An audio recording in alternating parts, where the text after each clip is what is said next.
Salut à tous les amis, j'espère que vous allez bien. En tout cas moi ça va super. Aujourd'hui on va faire l'avant-match Osasuna-Barça qui se jouera ce samedi à 21h. Avant de commencer la vidéo les amis, comme d'habitude n'hésitez pas à lâcher un petit like et de vous abonner si c'est pas encore fait.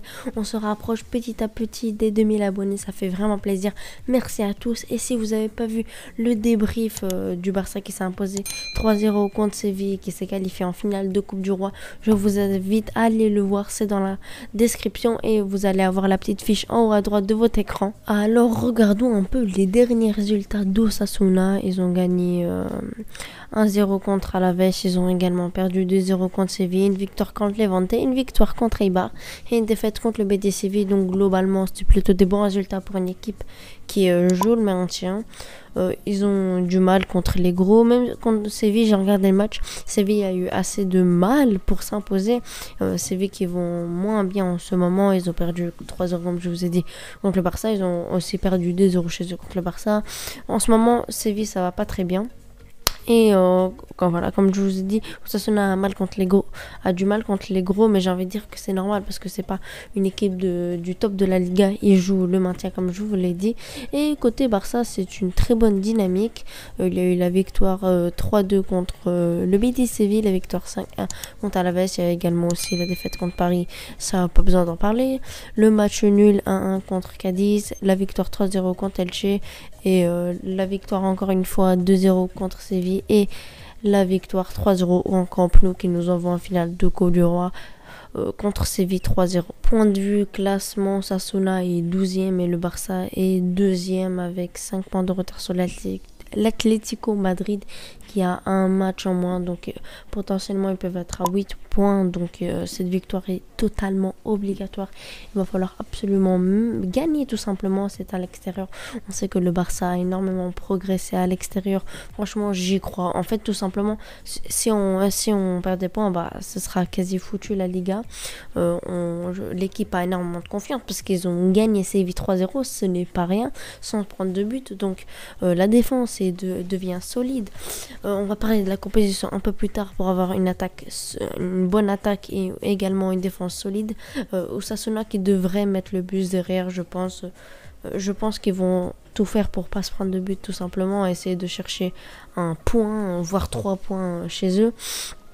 Comme je vous ai dit, le Barça a moins de mal que dans les autres saisons à l'extérieur. C'est peut-être dû au manque, c'est dû qu'il n'y a pas de supporters, tout simplement. Je pense que c'est ça, mais également point de vue mental, le Barça a énormément progressé tout simplement.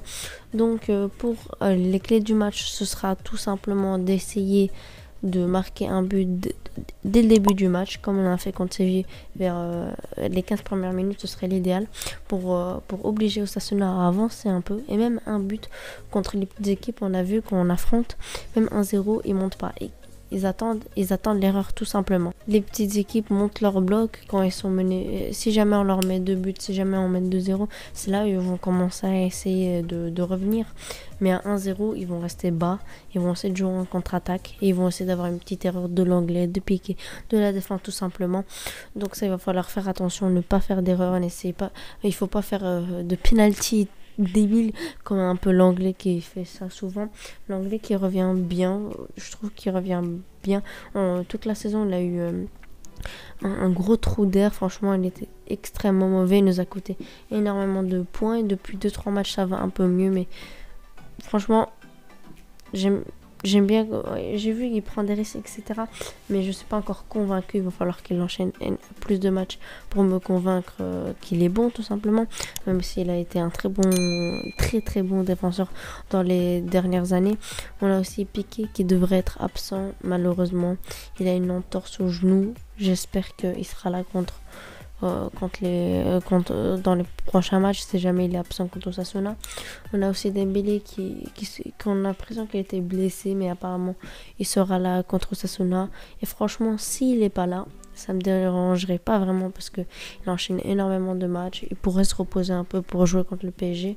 Je ferai une vidéo pour le PSG pour dire est-ce que j'y crois ou j'y crois pas, est-ce que la remontada est possible. Je rappelle qu'il va falloir marquer 4 buts pour se qualifier sans en prendre un. Donc maintenant passons au match. J'aimerais parler un peu de la composition tout simplement.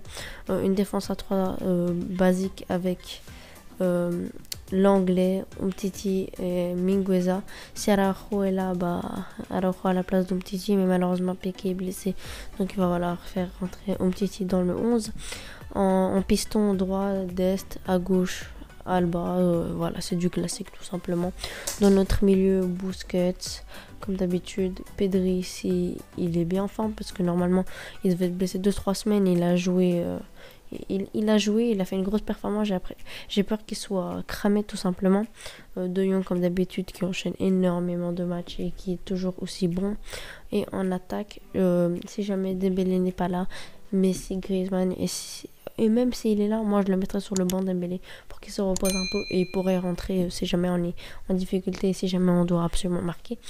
Dans les cas j'ai oublié de dire, mais bref, vous savez bien, je vais dire qui, Ter Stegen. Donc voilà, c'est ça pour la composition. Dites-moi dans les commentaires votre composition. Maintenant, j'aimerais envie de parler un peu des joueurs que j'attends.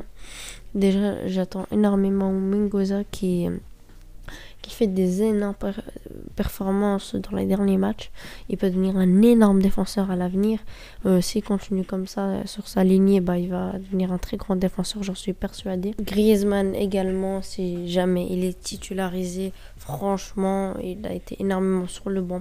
Il a fait plutôt une bonne entrée contre Séville. Donc là, je l'attends parce que s'il continue comme ça, il va perdre sa place. Malheureusement pour lui, on voit bien que l'équipe tourne bien sans lui. Et si là, il fait une mauvaise performance, sa passe serait vraiment menacée. On a eu aussi nos latéraux, Jordi Alba qui a été très bon. J'espère qu'il continuera comme ça. À droite, on a eu un Dest plutôt moyen, j'ai envie de dire, contre Séville. Même s'il était plus... En fait, ça a été le moins bon contre le Séville. J'espère qu'il se reprendra. Il perd énormément de ballons, mais j'ai envie de dire qu'il prend des risques et ça, c'est bien. À son âge, c'est normal qu'il perde des ballons. Il va progresser, je pense. En tout cas, il est très jeune. Il a 19 ans, il me semble, donc il peut encore beaucoup progresser. Et voilà, tout simplement.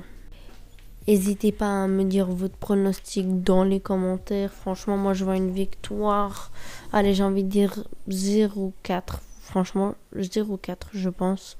En tout cas, moi, je suis très confiant. J'espère qu'on s'imposera tout simplement. Si vous avez apprécié la vidéo, n'hésitez pas à vous abonner, évidemment. Et n'oubliez pas le petit like avant de quitter la vidéo. Et sur ce, on se laisse les amis. Passez une bonne journée. Ciao. Cross out the ones who heard my cries and watched me weep.